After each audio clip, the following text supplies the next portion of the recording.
Hello everyone, bringing you a video today which I think has been fairly well anticipated. It's one I've wanted to make for a while, and what we're going to be contrasting today is British infantry in Southeast Asia in 1965 and US infantry in Southeast Asia in 1965.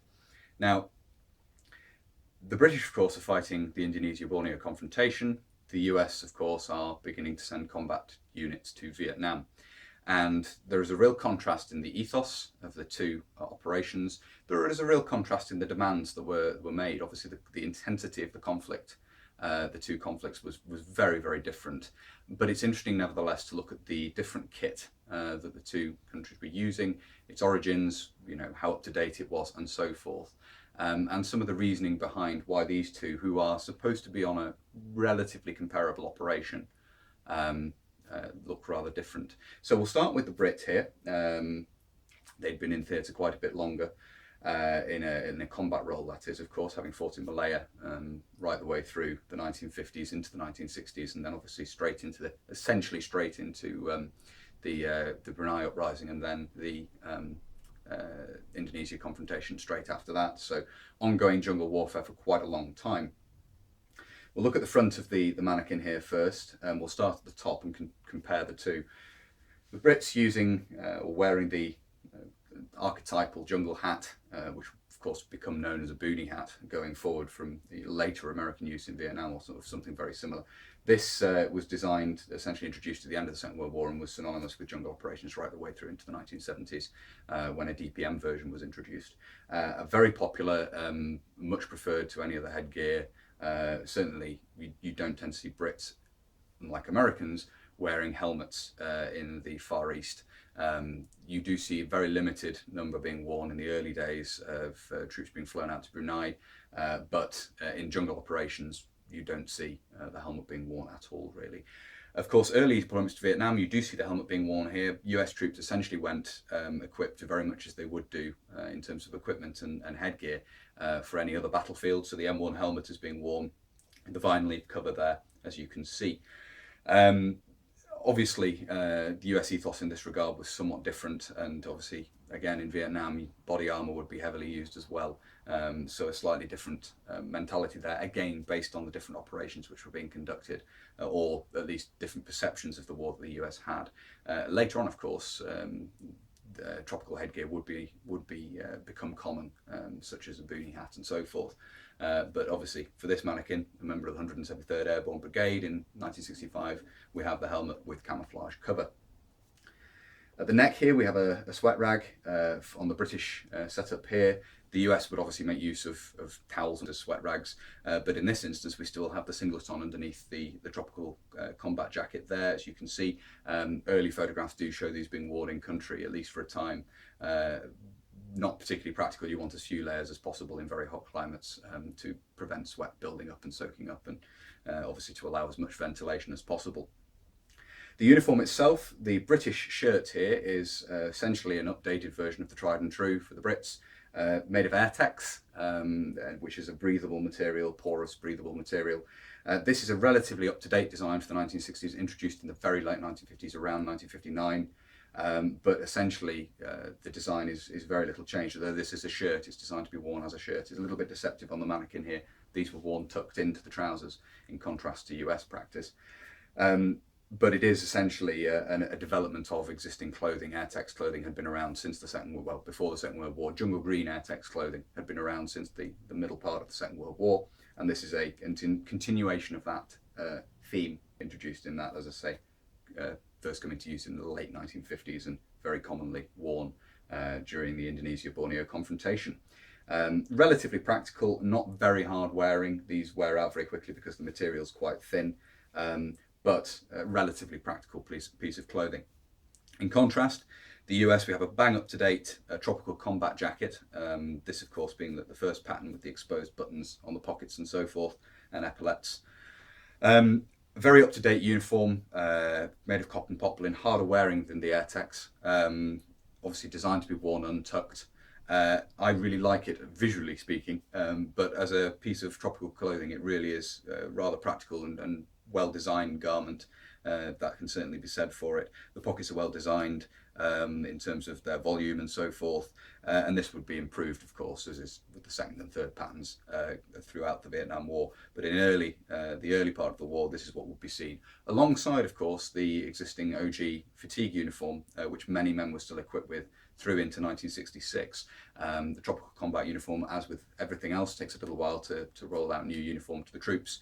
But in 1965, there are plenty of photos of men in the 173rd who have these. So that's what I've used on the mannequin here. In contrast to the British uniform, we don't have any insignia on this, and if insignia were worn, it tended to be very much subdued. You have subdued officers' rank slides, subdued chevrons on the arms, and in the field you didn't tend to wear any formation insignia. In contrast, the US jacket maintains the full colour insignia of the time. In-country made subdued insignia would of course begin to appear, and that would eventually be recognised and introduced officially. But at this time period, it's not uncommon to see in photographs men still wearing the full colour insignia, including the white name tape, the US Army tape, and when we move this round, we'll see there is also the 173rd insignia in full colour on the arm there. It's not uncommon in late 65, 66 to see these removed. Obviously, that's a great concession to camouflage, wearing bright, colourful name tapes and insignia on your uniform is not ideal, and there's colour footage of the time. I think it's actually the first calf, but the men have all removed. You can see the ghosting where they were. They've all removed the name tapes and everything else from the uniform to aid in camouflage and reduce the visibility of that somewhat. In terms of equipment, which we'll obviously have to look at bit by bit as we move the two mannequins around, we can see at the front here, the mannequin representing the British infantry here has a roll pin belt. Now this is not an official issue piece of kit. This is an adaptation of a cargo strap, which we used. Obviously, a huge amount of air resupply was used in jungle operations, airdrops, and these cargo straps were easily obtained, relatively easily obtained, and often turned into belts. It's not uncommon to see troops from all sorts of different regiments using these. It's not just sort of special forces, which is what some people assume. The SAS did make great use of these. And of course, it means you can tighten the belt in. If you're losing weight on a long patrol, you can tighten the belt in around your hips, and you can be adjusted with everything attached to it whilst you're wearing it, as opposed to the issue belts, the 1944 pattern and 1958 pattern, which were being used at the time in this theatre. So that's just a concession, sort of a soldier adaptation of the kit, which is quite common to see, and one I thought I'd include here to talk about. The ammunition pouches, which we'll be able to see a little bit better as we move this round, are from the 1958 pattern set, so they're up to date essentially in terms of British use. These are first issue examples with the curved box lid. The second issue would also be in use by this time. And the older 1944 pattern pouches were still being used in theatre as well. 1944 pattern was a theatre issue, but many men brought out components of 1958 pattern with them, and it's very common to see a real mishmash of the old and the new out in Borneo at this time. So that's quite an interesting feature. We've got both of those ammunition pouches there, as you can see. These would be used to carry magazines for the SLR.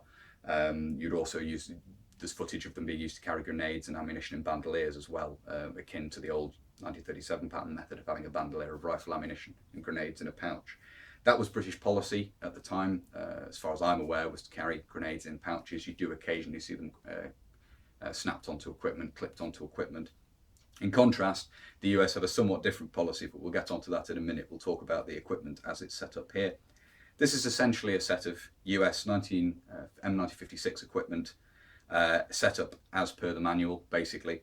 Obviously, the two ammunition cases at the front there, these are of second pattern, which were in use by this point. Obviously, we have the suspenders here, which they clip up to.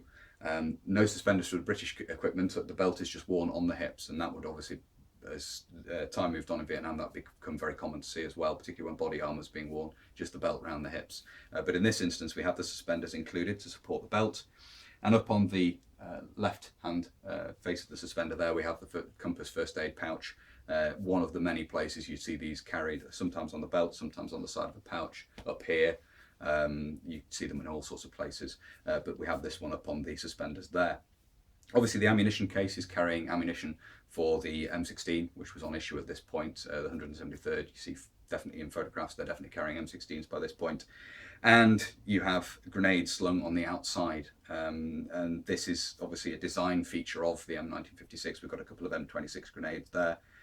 These are reproductions, so apologies if they're not visually perfect, but they give a representation to give an idea.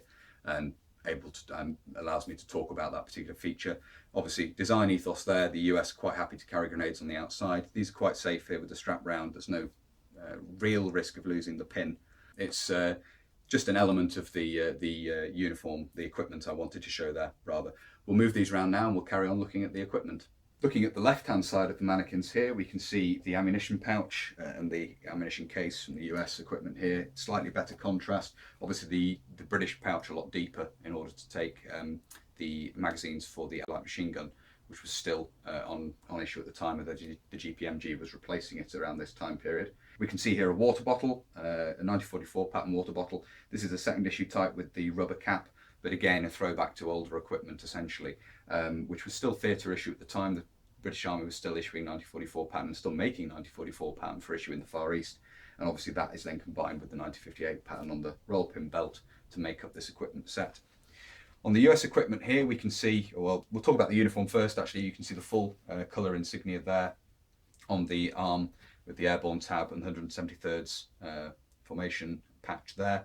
And then underneath, if we look underneath on the equipment here, you can see a canteen and its cover. Again, this is standard M1956. You can see we still have a metal canteen here. Not uncommon to see at this time period. 1965, plastic canteens hadn't been issued out to everyone. They would progressively be seen being issued. So a transitional item there in terms of still using the old equipment as opposed to the newer plastic canteen.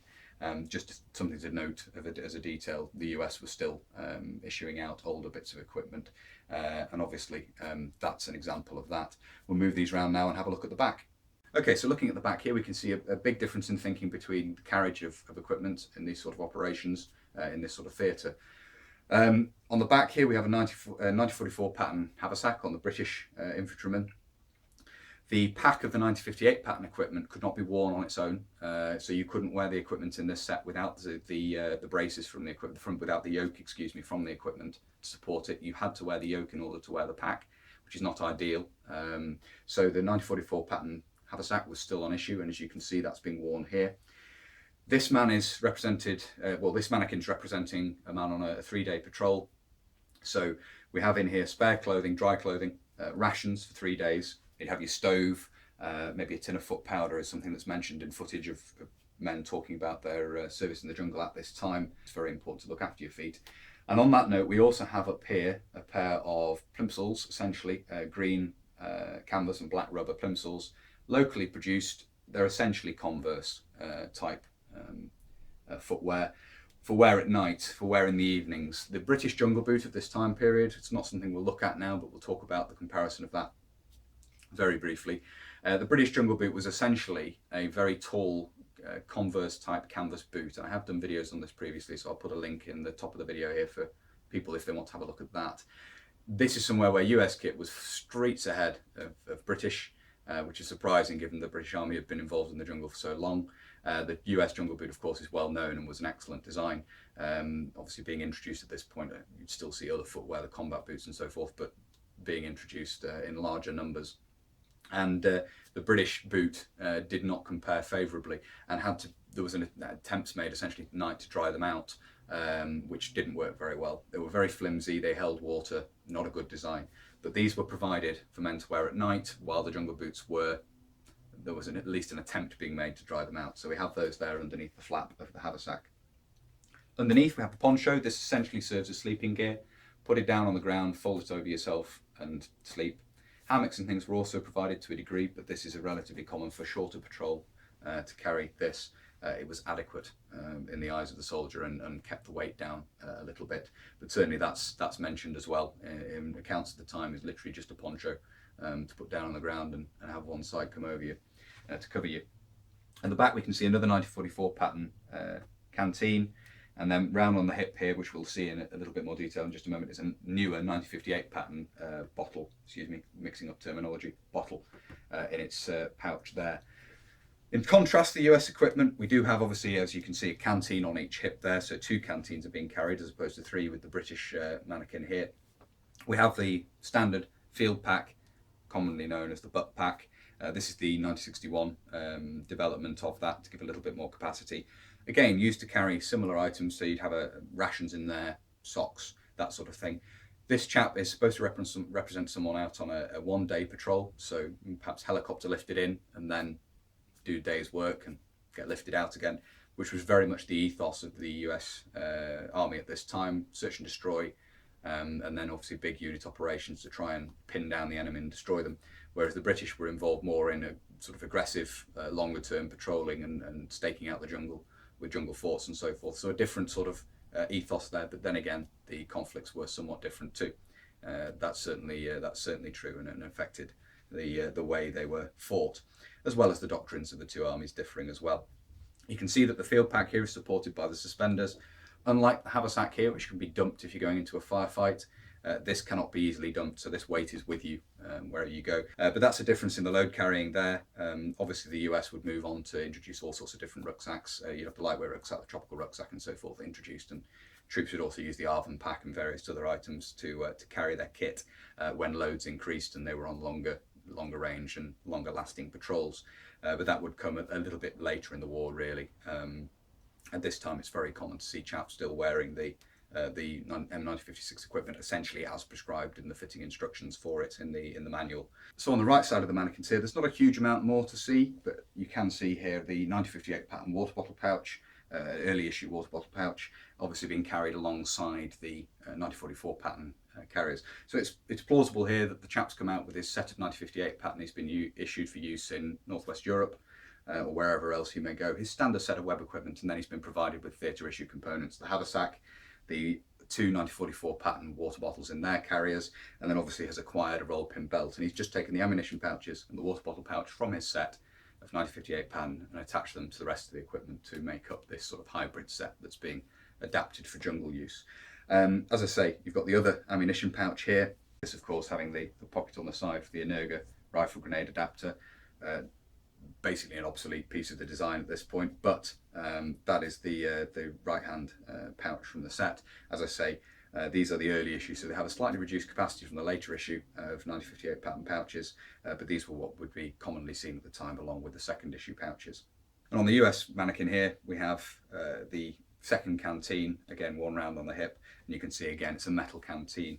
As I say, at this time period, still seeing older kit being used. The plastic canteen hadn't got to everybody, and there's still plenty of photographs around this time period which show the metal canteen in use in Vietnam at this time.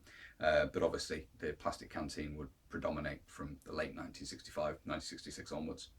So there we are. That was a brief contrast of British and US infantry in Southeast Asia in 1965. Obviously quite different theatres.